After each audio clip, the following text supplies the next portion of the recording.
আমরা আপনার কাছে জানতে চাইব যে স্বাধীন বাংলা বেতার একটা তো কিংবদন্তি ভূমিকা মুক্তিযুদ্ধ, এবং আজকের প্রজন্ম অনেকেই ঠিকমতো হয়তো ওটা রিয়েলাইজ করতে পারবে না সেই যে একটা উদ্যম, একটা মানে সাহসী ভূমিকা ছিল, এবং একেবারে শুরুর দিক থেকে তো আপনার একটা ওখানে কাণ্ডারির ভূমিকা, এইটা নিয়ে একটু প্রথমে শুনব।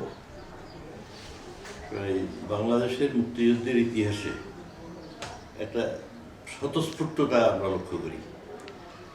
কোনো মুক্তিযুদ্ধটা এমনভাবেও ঘটলো হঠাৎ করে পাকিস্তান আর্মি ঢাকায় আক্রমণ করে অতর্কিতে, এবং সবাই ওয়ার্ম আপ ছিল প্রত্যেক সেক্টরে।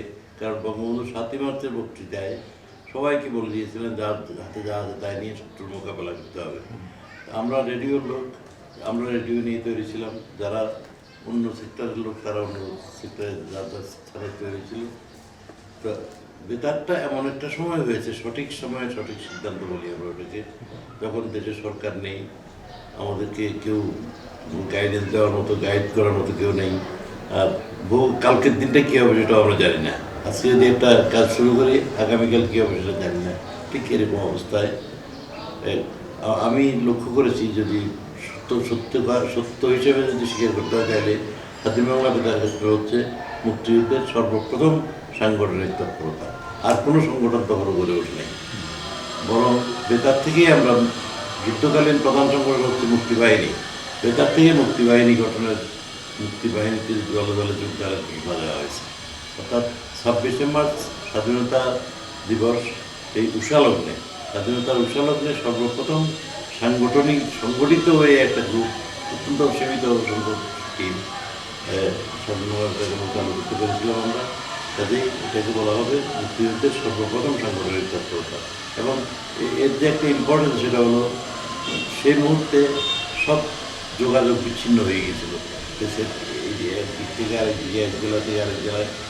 স্বাধীন বাংলা বেতার কেন্দ্রই ছিল একমাত্র যোগাযোগের মাধ্যম। বেতার থেকে আমরা, বঙ্গবন্ধু স্বাধীনতা ঘোষণা করেছেন 26শে মার্চ দিবাগত রাতে, সব 26শে মার্চ 25শে মার্চ দিবাগত রাতে আক্রমণ হওয়ার পরপরই উনি তার বার্তা হিসেবে স্বাধীনতা ঘোষণার বাণী সব ডিস্ট্রিক্টে পাঠিয়েছেন। আমাদের চট্টগ্রাম ডিস্ট্রিক্ট ছিলাম আমি, চট্টগ্রাম আওয়ামী লীগ নেতারা এটা গ্রহণ করেছেন, রিসিভ করেছেন। তো সেই অনুযায়ী 26শে মার্চ সকালবেলা একটা মাইকিং হয়েছে। সেই মাইকিং আমি নিজের কানে শুনেছি। অর্থাৎ অতর্কিতে পিলখানা এবং রাজারবাগে পাকিস্তান আর্মি আক্রমণ করেছে, লক্ষ লক্ষ মানুষ মারা যাচ্ছে, যুদ্ধ শুরু হচ্ছে। এই প্রেক্ষিতে আমি, অর্থাৎ শেখ মুজিবুর রহমান বাংলাদেশের স্বাধীনতা ঘোষণা করলাম, এই বক্তব্যটুকু দিয়ে তার বার্তা পাঠিয়েছিলেন বঙ্গবন্ধু এখানে। তার ভিত্তিতে চট্টগ্রামে মাইকিং হয়েছে, সেই মাইকে আমি শুনেছি। সেটাকেই লিফলেট আকারে আওয়ামী লীগের পক্ষ থেকে, লিফলেটটা অনুযায়ী ছাপাতো হার হয়নি, যখন গ্যাস্টের টান মেশিন দিয়ে সাহিত্য স্টাইল করে ছাড়া হয়েছিল, তা আমি একটা কপি পেয়েছিলাম। সেটাই ছিল স্বাধীনতার প্রধান উপযুক্ত বিষয়। সেই সেই বঙ্গবন্ধুর জবানিতে যে স্বাধীনতার ঘোষণার বাণী, সেটাই 26শে মার্চ অনুষ্ঠান উদ্বোধন করে আমরা বিভিন্ন কণ্ঠে বারবার করেছি। আমরা অনুষ্ঠান উদ্বোধন করতে পেরেছিলাম 26শে মার্চ সন্ধ্যা 7:25 তো 8 ঘন্টা স্থায়ী হয়েছিল। তোর মধ্যে প্রচার করেছি আমরা স্বাধীন বাংলা বিপ্লবী বেতার কেন্দ্রের নামে, এবং বঙ্গবন্ধুর সেই বাণী, অর্থাৎ স্বাধীনতা ঘোষণার ডিপিটা আমরা পাঠ করেছি সবাই বিভিন্ন কণ্ঠে। এম এ হান্নান, চট্টগ্রাম আওয়ামী লীগের জেনারেল সেক্রেটারি, তিনি ওর ভিত্তিতে, মানে বঙ্গবন্ধু যে স্বাধীনতা ঘোষণা করেছেন তার ভিত্তিতে একটা সুন্দর একটা বক্তৃতা করেছেন। একজন বয়স্ক কবি আব্দুল সালাম, তিনি যুদ্ধকালীন মা বোনদেরকে বুঝিয়ে দিয়েছেন কীভাবে সতর্কতা অবলম্বন করতে হবে, আত্মরক্ষা করতে হবে। খুব সুন্দর একটা বক্তৃতা। এই আর আমাদের বঙ্গবন্ধুর স্বাধীনতা ঘোষণার বাণী পাঠকের মধ্যে তালিকায় আমি ছাড়া ছিলেন আবুল কাহেম সন্দীপ, আবদুল্লাহ ফারুক এবং সুলতানুল আলম, মেডিকেল স্টুডেন্ট। তিনি রেডিওতে অ্যানাউন্সার ছিলেন চট্টগ্রাম বেতারে। এই কয়েকজন আমরা সেদিন পার্টিসিপেট করেছি। তারপরে সেদিন শেষ হয়ে যাওয়ার পর বাড়িটা ছিল নিরাপত্তাহীন ছিল। নিরাপত্তাহীনতার কারণে পরের দিন আবার প্রোগ্রাম করতে পারবো কিনা, লিসনিং হ্যাবিট গড়ে তুলতে হবে। আমরা এমনি একটা অ্যানাউন্সমেন্ট দিয়েছিলাম আগামীকাল সকাল 9:30 বা 9টার পরে আপনারা আমাদের অনুষ্ঠান শুনবেন। কিন্তু লক্ষ্য করা গেল এই রাতে 7:40 আরম্ভ করে 1 ঘন্টা আমরা থাকলাম ওখানে, তারপরে কেউ নেই, সব লোক চলে গেছে। ট্রান্সমিটার অফ করার পর থেকে আর কেউই ওখানে থাকে নেই। 2জন বয়স্ক ইঞ্জিনিয়ার আশেপাশে ছিলেন, ওরা ট্রান্সমিটারের কাছেই ওদের বাসা, ওদেরকে দিয়ে জোর করে কাজ করানো হয়েছিল, তারা ইচ্ছুক ছিলেন না, তো তারাও সব চলে গেছে। এর পরের দিন আমাদের সম্ভাবনা কেউ যদি না এসে পৌঁছে তাহলে তো মুশকিল, এবং আমরা এই বাড়িতে নিরাপদ নয় বলে এই বাড়িতে থেকে যেতে পারছি না, আমরাই এসে পৌঁছতে পারবো কিনা টাইমলি, এটাও একটা সন্দেহ ছিল। আমি ওই শহরে ফিরে গেছি আমার আবুল কালাম সঙ্গে আবদুল্লাহ ফরককে নিয়ে, মুশতারি লজ এনায়েত বাজার, তো সেখানে বসে টেলিফোন করতে লাগলাম এখানে ওখানে পাহারার ব্যবস্থা কীভাবে করা যায়। তো চন্দনপুরে আমার এক বন্ধু আছেন তায়াসমান, তিনি টেলিফোনে বললেন এই পটিয়ায় একজন সামরিক বাহিনীর মেজর আছেন, নাম জানি না, তিনি পতেঙ্গায় বাবর এবং সোয়াতের অস্ত্র নামাবার অ্যাসাইনমেন্ট নিয়ে 150 সৈন্যসহ বাইরে ছিলেন হেডকোয়ার্টার থেকে, তিনি হেডকোয়ার্টার আর ফিরে যান। তিনি সেই রাতে অর্থাৎ 26শে মার্চ দিবাগত রাতে তিনি পটিয়ায় আছেন। তো পটিয়ায় গেলে হয়তো তাকে পাওয়া যাবে, যেহেতু তিনি বাইরে আছেন, ক্যান্টনমেন্টের বাইরে বা হেডকোয়ার্টারের বাইরে আছেন, নিশ্চয়ই তিনি বঙ্গবন্ধুর সমর্থক হবেন। এই আশা করে ব্রডকাস্ট বন্ধ হয়ে গেছে, 27 তারিখ ব্রডকাস্ট হয়নি। আমি পটিয়ায় চলে গেছি, আমার এক বন্ধুকে জোগাড় করেছি, একটা গাড়ি সহ, ওনার নাম মাহমুদ হোসেন। তো পটিয়ায় গিয়ে দুপুর হয়ে গেছে, তখন তাকে পেয়েছি, তিনি হলেন মেজর জিয়া সহ। তাকে অনুরোধ করেছে আপনি ফ্লোটিং ছাউনিটা এখান থেকে সরিয়ে যদি কালুরঘাটে নিয়ে যান তাহলে আমাদের বাড়িটা প্রোটেক্টে হবে। আমাদের ক্রমশ একটা টিম গড়ে উঠছে সম্ভাবনাদের, আমি আগে বলেছি স্পন্টেনিয়াস স্বাধীনতা যুদ্ধটাই হচ্ছে স্বতঃস্ফূর্তভাবে সংগঠিত হয়ে আমরা রেডিওর লোকেও ওখানে যাইনি। আমি প্রথম দিন শুধু কাশেম এবং ফারুক দুজনকে নিয়ে গেছি, আর অনিচ্ছুক 2জন ইঞ্জিনিয়ারকে দিয়ে কাজ করিয়েছি। এখন 27 তারিখে মেজর জিয়াকে যাওয়ার প্রস্তাব দিয়েছে, উনি সঙ্গে সঙ্গে তার সৈন্যদের পাঠিয়ে দিয়েছেন এবং তারা পাহারার ব্যবস্থা করেছে। আর আমরা এসে পৌঁছেছি ওনাকে নিয়ে সন্ধ্যা হয়ে গেছে তখন। তারপর আবার প্রচার শুরু হলো, তার সেকেন্ড টার্মিনাল শুরু হলো 27 তারিখ সন্ধ্যাবেলা। সেই সময় ওই বঙ্গবন্ধুর সেই ঘোষণাটাও হচ্ছে, কিছু স্লোগানও হচ্ছে।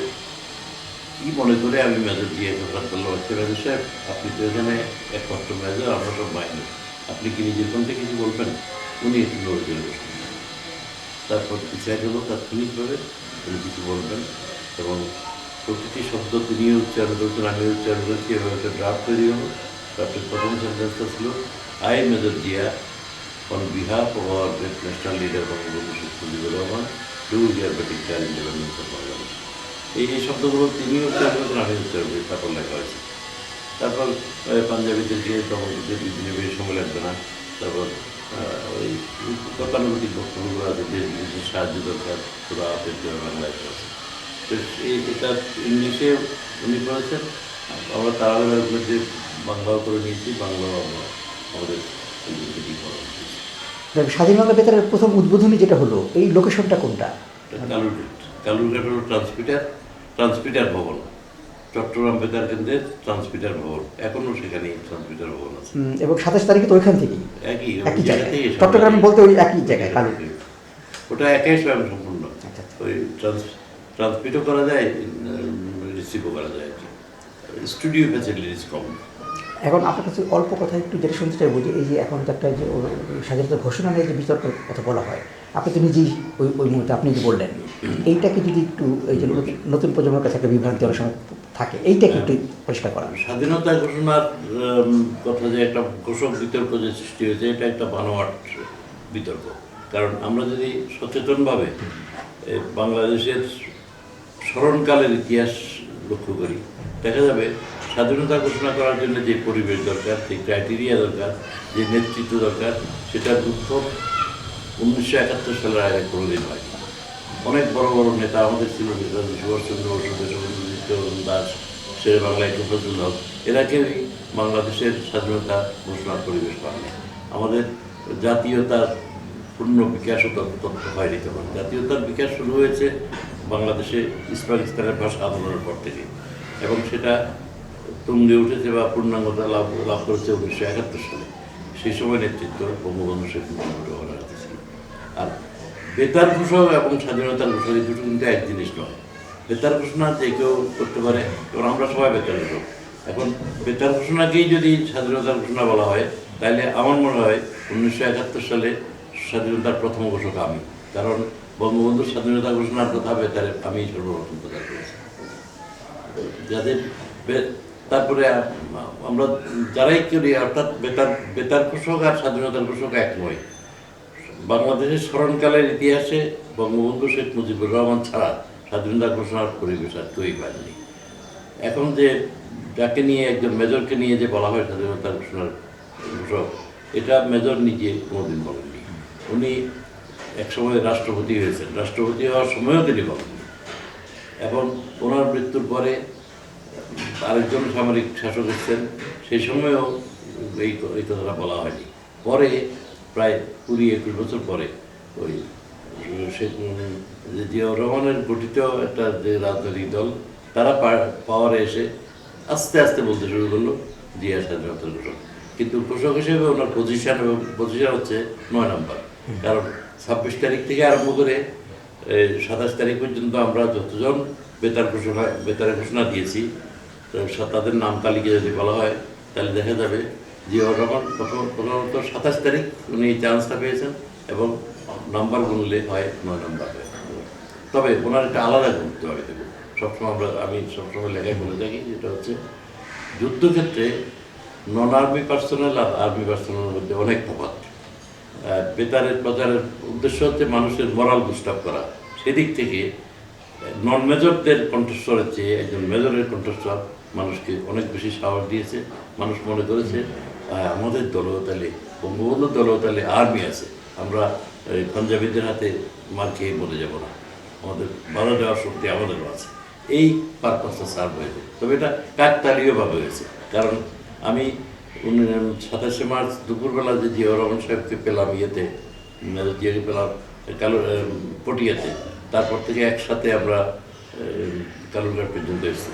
এই পথে 10 জায়গায় উনি নেমেছেন, ছোটো ছোটো মানুষের জটলা যেখানে দেখেছেন যারা কর্মস্থল ছেড়ে চলে যাচ্ছে, তাদের উদ্দেশ্যে উনি বক্তব্য রেখেছেন। ছোটো ছোটো ওই দেশে তার কর্মস্থল ফিরে যেতে বলেছেন, পাঞ্জাবিদের কথা 2 দিনের বেশি একবার বলেছেন উর্দুতে যারা কথা বলে, যারা আমাদের শত্রু, তাদেরকে যেখানে এইসব নানান কথা বলেছেন।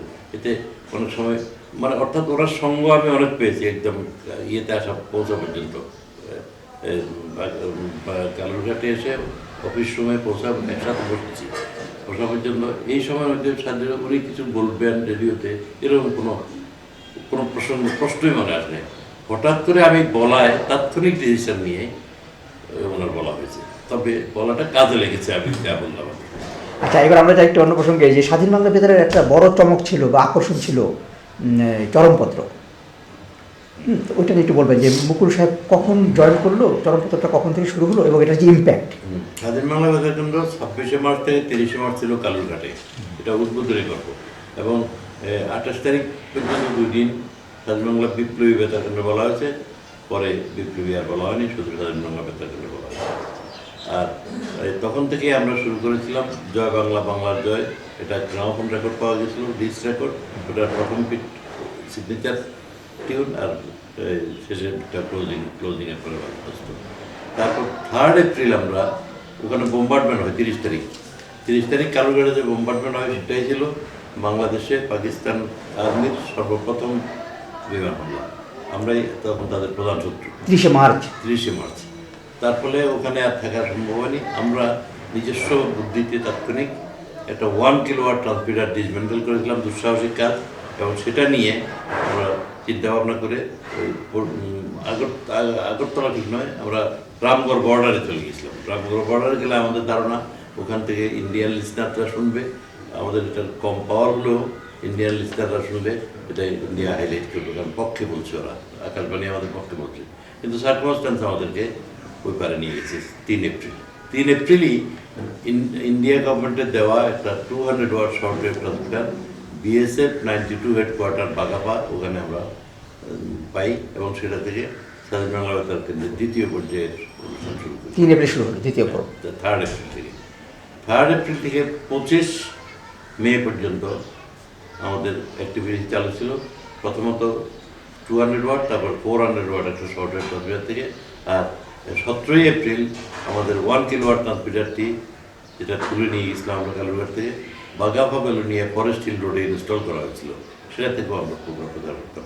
এই প্রোগ্রামগুলো অনেক দূর থেকে শোনা যেত না, এগুলো খুব সীমিত, এমনকি 10 কিলোওয়াটতে কালুরঘাটের সেটাও মাত্র 50 মাইলস রেডিয়াসের মধ্যে শোনা যায়। কিন্তু ওই সময় একটা আমরা অবস্থাগত একটা পেপার পেয়ে গেছিলাম, যেটা হচ্ছে আশেপাশের অন্যান্য বেতার কেন্দ্র মনে থাকলে তখন শাব্দিক ইন্টারাপশন হয় না। তার ফলে আমাদের 10 কিলোওয়াটের শব্দ শিলচর থেকে শোনা গেছে, আগরতলা থেকে শোনা গেছে, কলকাতা থেকে শোনা গেছে। কলকাতা থেকে শোনা গেছে তার প্রমাণ হিসেবে আনন্দবার্তা পত্রিকায় কভারেজ হয়েছে 27 তারিখে, 26 তারিখের কথা, 27 তারিখেরটা 28 তারিখে কভারেজ হয়েছে, এগুলো আমি পরে দেখেছি। আর চরমপত্র প্রসঙ্গে আসে। তারপর 24 মে পর্যন্ত আমরা এই গ্রুপ করেছি। এই মাঝখানে নন্দিনী শতপথী এসেছিলেন, স্টেট মিনিস্টার ফর ব্রডকাস্টিং, তার কাছে অনুরোধ করেছিলাম একটা পাওয়ারফুল ট্রান্সমিটার আমরা চাই, এগুলো দিয়ে তো কাজ হচ্ছে না। উনি যখন আশ্বাস দিয়েছিলেন 50 কিলোওয়াট একটি ট্রান্সমিটার আমাদেরকে দেওয়া হবে এবং সরাসরি ওটা আমাদের এক্সাইল গভর্নমেন্টের নিয়ন্ত্রণে থাকবে। সেই ট্রান্সমিটার মুজিবনগর অর্থাৎ কলকাতায় বসানো হয়েছিল। আমরা 25 মে থেকে সেটাই কাজ করার সুযোগ পাই। এটা ছিল স্বাধীন বাংলা বেতারের মধ্যে তৃতীয় পর্যায়ে এবং সবচেয়ে গৌরবোজ্জ্বল পর্যায়ে। সেটা 25 মে থেকে। 25 মে থেকে, এবং 25 মে থেকে যেসব অনুষ্ঠান হয়েছিল তার মধ্যে বেশ জনপ্রিয় কয়েকটি অনুষ্ঠান ছিল। জল্লাদের দরবার একটা নাটক, আর চরমপত্র একটা রম্য কতিকা। রম্য কতিকাটি চরমপত্রটি এত জনপ্রিয় হয়েছিল যেটা ওই কোনোদিন কোনো কারণে যদি এমআর আক্তার মুকুল সাহেব এটা করতেন, বিজ্ঞানও করতেন, উনি আসতে না পারতেন, তখন পুরনো এটাকে রিপিট করতে হতো, মানে মানুষের চাহিদার জন্য। ওর মধ্যে ছিল এমআর আক্তার মুকুল সাহেব একজন সাংবাদিক ছিলেন, খুব একটা উন্নত মানের সাংবাদিক ছিলেন, আর ওনার ওই পুলিশ অফিসার ছিলেন ওনার বাবা। তারপরে অনেকগুলো ডিস্ট্রিক্টে ওনাকে পাওয়ার বদলি কর্মস্থলে, অনেকগুলো ডিস্ট্রিক্টে ওনাকে স্কুলে পড়তে হয়েছে। আর তার গ্রহণ করার ক্ষমতা ছিল, তিনি দুইটি লোক, তো উনি সেই ধরনের ভাষা লিখতেন এবং বলাটাও তার অদ্ভুত সুন্দর ছিল, বেকা তেরা করে কীভাবে সব বলতেন উচ্চারণ। আর সংবাদ সচেতন, কাজেই তার মানে কারেন্ট অ্যাফেয়ার্সের দিক থেকে উনি খুব ঋদ্ধ, জুৎসই সব শব্দ প্রয়োগ করে উনি পত্রিকাটি করতেন, চরমপত্র। তো এই চরমপত্রের খ্যাতি এত তুঙ্গে উঠে গিয়েছিল, মনে হয় যেন যুদ্ধের সিংহভাগ চরমপত্রই করছে, এরকম মনে হতো। তো সেই পত্রিকা অবশ্য পরে বই আকারে বেরিয়েছে। সেই বই তো আমাদের শেখার প্রধানমন্ত্রী শেখ হাসিনা তিনি যখন বিরোধী দলীয় নেত্রী ছিলেন সেই সময় উনি মোড়ক উন্মোচনও করেছিলেন। আচ্ছা, এটা কি 25 মে তারিখ থেকে কি এটা চরমপত্রটা 25 তারিখ থেকে শুরু হয়েছে? ওই দিন শুরু হয়েছে না? একেবারে সেটা কি একেবারে শেষ যুদ্ধের ডিসেম্বর এই মাসে কি? মাঝে মাঝে দিয়ে একদিন বাদ গেছে প্রায়, কিন্তু বিজয়ের একেবারে বিজয়ের দিন পর্যন্ত কি ছিল? 26 মার্চের আগে পর্যন্ত গেছে। 25 মে থেকে শুরু হয়ে 16 ডিসেম্বর পর্যন্ত 16 ডিসেম্বর পর্যন্ত কন্টিনিউ ছিল না? মাঝখানে হয়তো কোনো কারণে, তাহলে 25 মে থেকে 16 ডিসেম্বর বলতে পারি তো না? না, আপনি 25 শুরু করার দিক থেকে বলেন, ওটা ভেগ আছে, 25টা বলবেন করার দিক থেকে।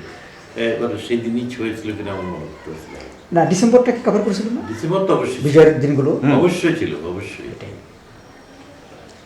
তো এই যে একটা প্রভাব ছিল এবং জনপ্রিয়তা ছিল, এটার জাদু রহস্যটা কি বা জাদু কৌশলটা একটু অল্প বলা।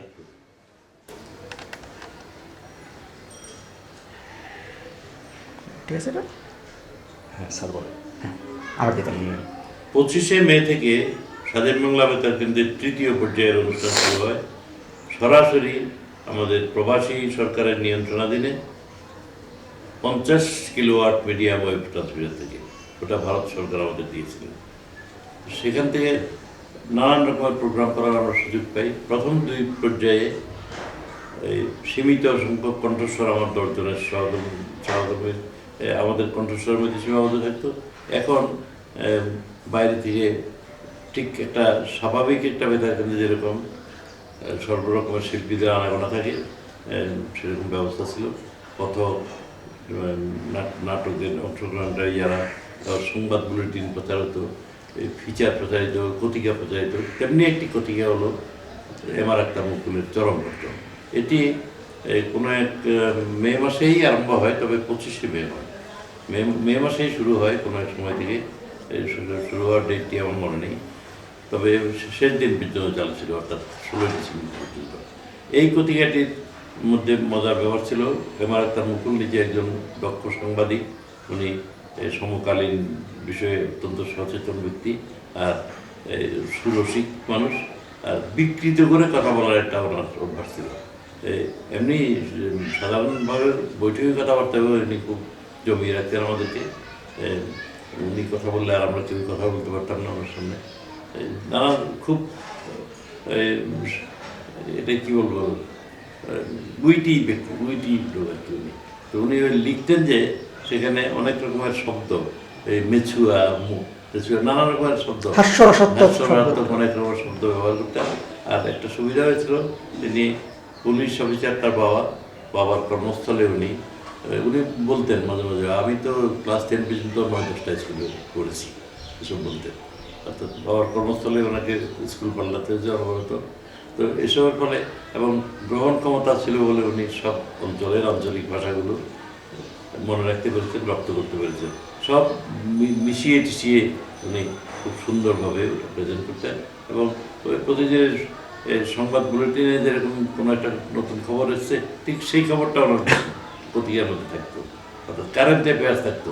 তার ফলে এটা অত্যন্ত রসগ্রাহী হয়েছিল।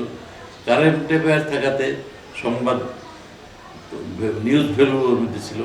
সব কিছু মিলিয়ে এই পত্রিকাটি অত্যন্ত রসোত্তীর্ণ, অত্যন্ত জনপ্রিয় ছিল। আমরা মনে করি স্বাধীন বাংলা বেতার কেন্দ্রের এই 3য় পর্যায়ের বা এন্টায়ার এটা এমন একটা অনুষ্ঠান, যে অনুষ্ঠান রেডিওর যে ইথিক্স, মানুষের মোরাল বুস্ট আপ করার, সেই বুস্ট আপ করার কাজটা এই পত্রিকা দিয়ে অনেকটা পূরণ হয়েছে। বলা হয়ে থাকে যে অনেকেই যারা মানে এই পত্রিকাটা এটা শুনে কিন্তু অনেকে এমন আছে যে যুদ্ধে অংশগ্রহণ মূল প্রেরণা ছিল এই চরমপত্র। এটা তো অনেক পরে, মূল প্রেরণা না, যুদ্ধে যারা তোরা উৎসাহিত। এই পত্রিকাটির জন্য একটা আগ্রহ, আমরা ফিডব্যাক আমরা জানতাম যে এই পত্রিকাটি শুনতে চায় সবাই। ওই কোনোদিন যেন এটা বাদ না যায়। অনেক সময় 2-1 দিন এরকম হয়েছে, হয়তো উনি আসতে পারেননি বা নতুন করতে পারেন নাই, তখন পুরোনোটা বাজিয়ে শোনাতে হয়েছে। এরকম একটা ডিমান্ড ছিল। আসলে এই পত্রিকাটির মধ্যে রস তো ছিলই, আবার তথ্যও ছিল। সব কিছু মিলিয়ে এটি সমকালীন সময় উপযোগিতা এর মধ্যে অনেক বেশি ছিল। এবং ইয়েরা উৎসাহিত হতো, আমাদের সেনাবাহিনী যারা মুক্তিবাহিনী, মুক্তিযোদ্ধারা উৎসাহিত হতো, মজা পেত। তারপর রিফিউজি কলোনিতে যারা ছিলেন, কষ্ট করছেন, তারাও সাহস ফিরে পেতেন। অকুপেশন আর্মির অধীনে দেশের ভিতরে যারা হানাদার বাহিনী কবলিত হয়েছিলেন, তারাও এই আশান্বিত হতেন। এই পত্রিকাটার চতুর্মুখী একটা ফলশ্রুতি আমরা লক্ষ্য করেছি, তখনই লক্ষ্য করেছি, আর পরে এসব আমরা জেনেছি। এই চরমপত্র সংক্রান্ত কোনো একটা অভিজ্ঞতা, মজার অভিজ্ঞতা, যেটা শিক্ষণীয় হতে পারে প্রজন্মের জন্য, একটু কি বলা যায় একটু ছোটো করে কোনো একটা অভিজ্ঞতা অডিয়েন্স সংক্রান্ত? আসলে শ্রোতারা সবসময়, বেশি বেতার এবং টেলিভিশনের শ্রোতারা সবসময় একটা বৈচিত্র্য আশা করে। যে কোনো একটা বৈচিত্র্য যদি আসে, সেটা অনেক দিন মানুষের মনে থাকে। আমি অবাক হয়ে লক্ষ্য করি, চরমপত্রের স্মৃতি আজকে 40 বছর হয়ে গেছে, এখনো মানুষের মন থেকে যায় না। এমনকি ওনার ওই বই আকারে যখন বেরোলো, তখন সবাই পড়ে দেখে যে এটা কিছুই বলতে পারে না। অর্থাৎ পড়ে এটা আর কারো পক্ষে রিপ্রডিউস করা সম্ভব না। এটা সম্পূর্ণরূপে এমআর আক্তার মুকুলের লেখাও তার, বলাটাও তার। তার পক্ষে সম্ভব হয়েছিল। এটা একটা আলাদা একটা প্রতিভা। মনে হয় যেন চরমপত্রটার লেখক এবং পাঠক যে ব্যক্তিটি মূলত সেই ব্যক্তিটিরই উপযোগী এটা, আর কারো পক্ষে এটা সম্ভব না। আমরা চেষ্টা করে দেখেছি, এটা অনুকরণ করা যায় না। তো নিজস্বতা, তার নিজস্বতার একটা নিজস্বতা। এদিক থেকে চরমপত্রের ইম্পর্টেন্স সবসময় মানুষ মনে রাখবে। এখন পর্যন্ত চরমপত্রের আকর্ষণ কমেনি। আমার 71-এর শব্দশালা নামে আমাদের একটা ডকুমেন্টারি ফিল্ম হয়েছে। আমরা অনেক চেষ্টা করে আমার একটা রূপের ভিডিও এটা জোগাড় করে ওটার মধ্যে ইনক্লুড করা হয়েছে। অল্প সংখ্যক ভিডিও পাওয়া যায়। ওই সময় তো রেকর্ড করার ব্যবস্থা বাইরে ছিল না। এখনকার সময় হলো হয়তো অনেক কিছু প্রিজার্ভ করা যেত, ইকুইপমেন্টস অনেক বেড়ে গেছে। 71-এ আমাদের প্রস্তুতি অনেক কম ছিল। স্বাধীন বাংলা বেতার কেন্দ্রের কার্যালয়েও আমরা এগুলো হয়তো ক্যাসেটে টেপ করেছি, ভিডিও তো হয়নি। তো ভিডিও দিয়ে একটা খুব কম সংখ্যক দিয়ে একটা অংশ পাওয়া যায়, একটু অংশ আমরা বোধহয় পেয়েছি। যাই হোক, এটার জনপ্রিয়তা এখনও পূর্ণ হয় নাই। তাহলে বুঝতে হবে 1971 সালে এটা জনপ্রিয় তো ছিলই এবং কার্যকরও ছিল। এর ফলে এই খালি বেতার কেন্দ্রের অনুষ্ঠানমালায় এটার একটা আলাদা একটা স্থান ছিল, একটা উল্লেখযোগ্য স্থান ছিল। স্যার, আজকে তো গণমাধ্যম অনেক প্রসারিত, অনেক চ্যানেল। আমরা তো এই ওখানে স্বাধীন বাংলা বেতার কেন্দ্রের অনুষ্ঠানে একটা মন্ত্রগুপ্তির কারণে অনেক কিছু তখন নিজেদের আত্মপরিচয় আমরা দিতাম না। আমার একটা মুকুলের নামও তখন প্রচারিত হয়নি। কিন্তু ওই শেষ দিন 16 ডিসেম্বর উনি নিজের নামটা প্রচার করেছেন। আর এছাড়াও চিনতেও না ওনাকে, কারণ ওনার আব্বা কলকাতা থানার সদরের ওসি ছিলেন মধ্যে এক সময়। সাদ্দাত আলী আকাব সাহেব খুব বিখ্যাত সাহিত্যিক, ওনার বইটি আছে, যখন পুলিশ ছিলাম বইটি আছে। তো কাজে ওখানে উনি কিছুটা পরিচিত ছিলেন। তো মঞ্চেও ওনাকে আমরা করতে দেখেছি, ওই 9 মাসের মধ্যেই মঞ্চে। এত জনপ্রিয় ছিল। আমার মনে হয় এই ধরনের প্রোগ্রাম যে স্থানকাল পাত্র উপযোগী করে যদি পরিবেশিত হতে পারে আর কি, তাহলে আমাদের যে কোনো মিডিয়ার জন্য এটা একটা মডেল হিসেবে গণ্য হতে পারে, অনুকরণীয়। স্যার, এবার শেষ। স্বাধীন বাংলা বেতার কেন্দ্র এটা দেশের বা একটা যুদ্ধের ইতিহাস নয়, এটা অংশের, অর্থাৎ যুদ্ধকালীন কর্মকাণ্ডের একটা খণ্ডিত একটা অংশ বিশেষ। সময়ের প্রয়োজনে এর উদ্ভব হয়েছিল চট্টগ্রামের কালুরঘাট থেকে, এবং আগরতলা হয়ে কলকাতা বা মুজিবনগর হয়ে এটা প্রয়োজন শেষে সমাপ্তি ঘটেছিল। আমার ব্যক্তিগত এক ধরনের আনন্দ পাই আমি। 1971 সালে 26শে মার্চ এটা আমার হাত দিয়ে শুরু হয়েছিল। আর 22শে ডিসেম্বর আমাদের মন্ত্রিসভা যখন প্রবাসী মন্ত্রিসভা যখন ঢাকায় চলে আসবে, তখন ঢাকা কেন্দ্র থেকে তাদের রানিং কমিটি দিয়ে মন্ত্রিসভাকে বরণ করা হবে। সঙ্গে সঙ্গে মুজিবনগরের বেতার বন্ধ হয়ে যাবে, কিন্তু বন্ধ করা যায়নি। তখন আমরা এই বাংলাদেশ বেতার মুজিবনগর এই নামে 2 জানুয়ারি 1972 পর্যন্ত প্রোগ্রামটা চালাতে হয়েছে। সেই কাজটাও আমার হাত দিয়ে হয়েছে। অর্থাৎ শুরুটাও ক্রমশ উন্নতির দিকে যাচ্ছে এইভাবে আমার হাত দিয়ে, আর ক্রমশ বহিষ্ঠতা দিয়ে যাচ্ছে এইভাবে শেষটাও আমার হাত দিয়ে হয়েছিল। এটা কাকতালীয় ব্যাপার। তো আমরা ওই সময়ে শিল্পী যারা এখানে অংশগ্রহণ করেছেন, নাট্যশিল্পী যারা অংশগ্রহণ করেছেন, কতক, এরা সবাই কি একটা যুদ্ধের চেতনা নিয়ে করেছিলেন, সেটা এমনি অন্য সময় হলে বলা যাবে, অন্য সময় করা যাবে না। অশিল্পীরা গান গেয়েছে, এরকম ঘটনা আছে। যেমন কামরুল হাসান, শিল্পী কামরুল হাসান, উনি পটুয়া উনি ছিলেন একসময় ব্রতচারী মুভমেন্টের সঙ্গে জড়িত ছিলেন। গুরুসদয় দত্তের একটা খুব বিখ্যাত গান আছে, মানুষ হ আবার তোরা মানুষ হ। তিনি বলেন যে এসব তোমরা কয়েকজন আমার সাথে কণ্ঠ মিলাও, আমি এই গানটা আমরা রেকর্ড করি মুজিবনগরে। তো উনি লিড দিলেন, সঙ্গে জুটলাম আমরা 4 জন। আমরা অশিল্পী, কামাল লোহানী, আমিনুল হক বাদশাহ, বঙ্গবন্ধুর ছেলে শেখ কামাল, আর আমি বেলাল মোহাম্মদ। আমরা 4 জন কণ্ঠ দিয়েছি। আর কামরুল হাসান লিড দিয়েছেন, মানুষ হ মানুষ হ, আবার তোরা মানুষ হ, অনুকরণ কলস বেদি কায়মানে বাঙালি হ। তো এটা 2-3টে সেশনে বাজানো হয়েছে। পরে এটা আমার তো আর সুরেলা কণ্ঠ নয়, আবৃত্তির মতোই শোনা গেছে, পরে আর বাজানো হয়নি আর কি। অর্থাৎ উৎসাহ এত বেশি উদ্দীপনা। ছিল, উৎসাহ, এবং সবচেয়ে মজার কথা হচ্ছে তখন ভুল টুল কেউ ধরতো না আমাদের। ওই লিসনাররা কী বিষয়ে কথা বলা হচ্ছে, কোন সময়ে কোন প্রয়োজনে বলা হচ্ছে সেটাকে গুরুত্ব বেশি দিয়েছে। গানের তাল কাটা যাচ্ছে না কি হচ্ছে এগুলো কেউ বোধহয় লক্ষ্য করতো না। আর সেই সময় ভাঙা একটা হারমোনিয়াম দিয়ে গানের সুর করে ফেলতো আমাদের সমর দাস, সুজয় সেন, অজিত দাস। এক লাইন শুরু হচ্ছে, আর সে লাইনটা হয়তো একজন শিল্পী কণ্ঠ তুলে দিচ্ছে। Just insert, লেখাও insert. সেভাবে হয়েছে। আমাদের একজন ইতিহাস শহীদুল না ইসলাম এটা খুলে ইনসার্ট। সরকারি সম্পত্তিত, সেটাই আমরা তুলে নিয়ে চলে গেছি। না তখন তো ওখানে বোমা ফেলেছিল, হ্যাঁ? ট্রান্সমিটারটা অক্ষত ছিল না। ট্রান্সমিটার, 1 কিলোমিটার যেটা না 1 কিলোমিটার স্পেয়ার থাকে। আপনি যে কোনো বেতার কেন্দ্রের ট্রান্সমিটার ভবনে এটা যে কোনো ট্রান্সমিটারটা অফ পাওয়া যাবে, কম পাওয়া যায় না।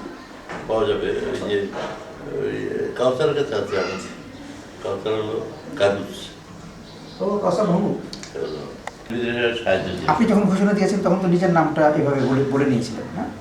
হ্যাঁ, ওটা এখন প্রিজার্ভ নাই, আচ্ছা। ওটা আই মেজর দিয়া অন বিহাফ অফ এইভাবে আছে, এইভাবে ড্রাফট হয়েছিল।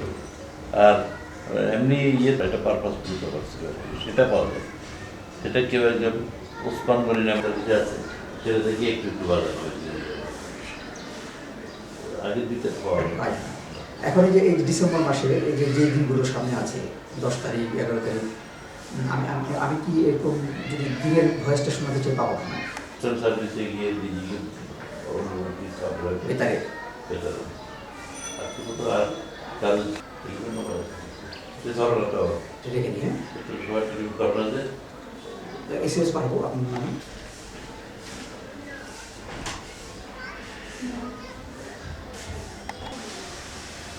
তাহলে আর আমরা তো খালি বাধাপ্রাপ্ত হচ্ছি।